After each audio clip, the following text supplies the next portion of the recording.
పెద్ద స్కామ్ జరిగిందని ఆరోపణలు నిజాలు బయటకు వస్తే దాని మీద కనీసం నోరెత్తలేదు. ఒక ప్రెస్ మీట్ పెట్టి అనుమానాలు నివృత్తి చేయలేదు. వచ్చి నువ్వు సవాల్ విసురుతావు అన్నాడని చెప్తా ఉన్నాడు ఆయన సవాల్ విసురుతాడంట, మేము స్వీకరించమంటున్నాడు. ఎస్, మేము చర్చకు రెడీ. దయచేసి మీరే చెప్పండి. మీ సినిమా భాషలో చెప్పాలంటే ప్లేస్ మీరు చెప్తారా, మేము చెప్పాలా? ఛానల్ మీరు చెప్తారా, మేము చెప్పాలా? సచివాలయమా లేకపోతే మీ ఆఫీసా?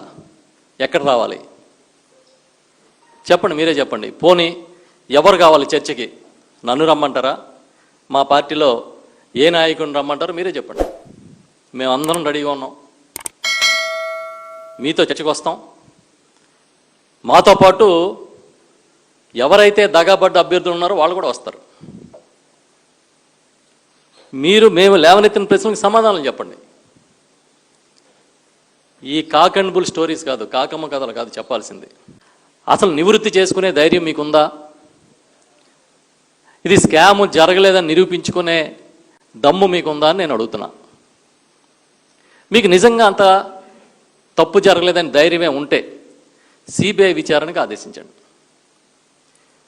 సిబిఐకి ఇవ్వండి. మీరు సిబిఐ విచారణకి ఇచ్చి విచారణలో తప్పు జరగలేదని నిరూపించుకోండి. సిబిఐ అంటే చంద్రబాబు ఎంక్వైరీ కాదు. సిబిఐ అంటే central bureau of investigation enquiry అడుగుతున్నాం మేము. మీరు సిబిఐ అంటే చంద్రబాబు ఎంక్వైరీ ఎన్ని జన్మలు ఎత్తినా మీరు డిఎస్సి నిర్వహించలేరు అంట. మీ గురించే చెప్పాలి. 2014-19 మధ్య తమ నిర్వాహకం ఏంటో తెలుసు. జగన్మోహన్ రెడ్డి గారు ఏదైతే హామీ ఇచ్చారో ఆ హామీ కన్నా ఇంకా పోస్టులు పెంచి చేస్తామని చెప్పి వాళ్ళు ఏం చేశారు? అలా స్పోర్ట్స్ కోట బ్రిడ్జ్ గేమ్ అని ఉంది. దాంట్లో చూస్తే బ్రిడ్జ్ అంటే ఏంటి? మాకున్న ఇన్ఫర్మేషన్ ప్రకారం లేకపోతే చాట్ జీపీటీని అడిగినా లేకపోతే జెమినీని అడిగినా పేక మొక్కలతో చేస్తారో ఆడే ఆట అని వస్తుంది. పోనీ ఏమన్నా మీకు వచ్చే దాంట్లో ఏమన్నా బాలు బ్యాట్తో బ్రిడ్జ్ ఆడతారా చెప్పండి. పోనీ అది కూడా చెప్పండి.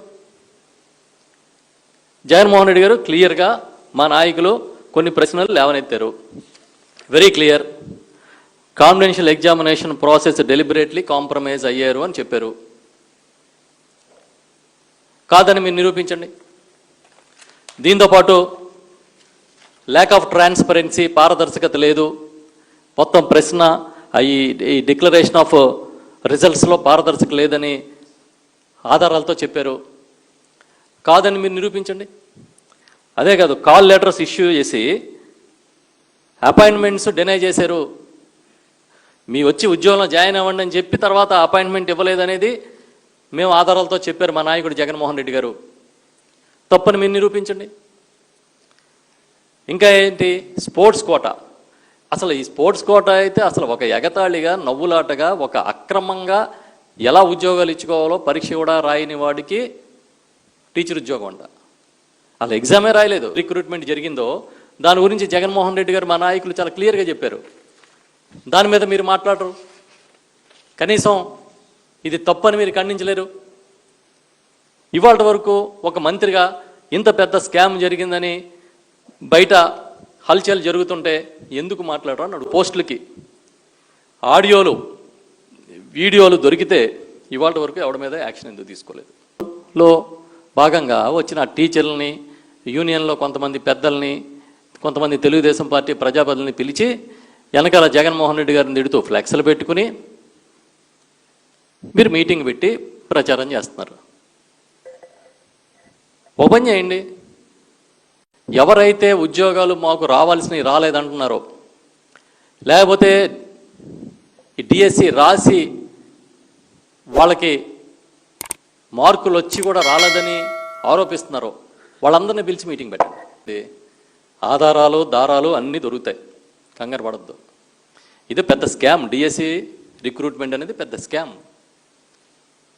ఇవాళ రాష్ట్రమే కాదు, ఇవాళ రాష్ట్రం వరకు చర్చించుకుంటుంది కదా, దేశం అంతా చర్చించుకునే రోజులు వస్తాయి ఈ స్కామ్ గురించి. తప్పు చేసి మళ్ళీ తిరిగి ఎదరు వాళ్ళ మీద బురద చల్లడం. అసలు అక్కడికి వచ్చి మాట్లాడింది ఏదేదో మాట్లాడుతూ ఉన్నాడు ఆయన. పులివెందుల ఎమ్మెల్యే అంట. బెంగళూరులో కాపురం అంట. మనం ఎక్కడ ఉంటున్నాం బాబు కాపురం? తండ్రి గారు తనయుడు మీరు ఎక్కడ ఉంటున్నారు కాపురం? హైదరాబాద్లో, తెలంగాణలో. అలా మీ ఆధార్ కార్డు ఎక్కడుంది? ఆధార్ కార్డు హైదరాబాద్లో ఉంటుంది, మీరు ఆంధ్రాలో పెత్తనం చేస్తారు. మేమేమన్నా అంటే మళ్ళీ లబోదిబోమని మా మీద బోధ జల్లే కార్యక్రమం మీ సొంత మీడియాల్లోనూ మీ సొంత సోషల్ మీడియాలో. ప్రతిపక్షం అంటే చంద్రబాబు నాయుడు అనుకోకండి, ఆయనకున్న కొన్ని ఛానల్స్, పత్రికలు, ఇంకా రకరకాల శక్తి ఉంది కదా ఆయనకి. ఆయన్ని మోసే భజన బృందాలు ఉన్నాయి, వ్యవస్థల్ని ఆయన ఎలా నడపగలుగుతాడో ఇవన్నిటినీ కలిపే మనం ప్రతిపక్షం అనుకోవాలని మాకు ఎప్పుడు చెప్తారు ఆయన. Please like, share and subscribe.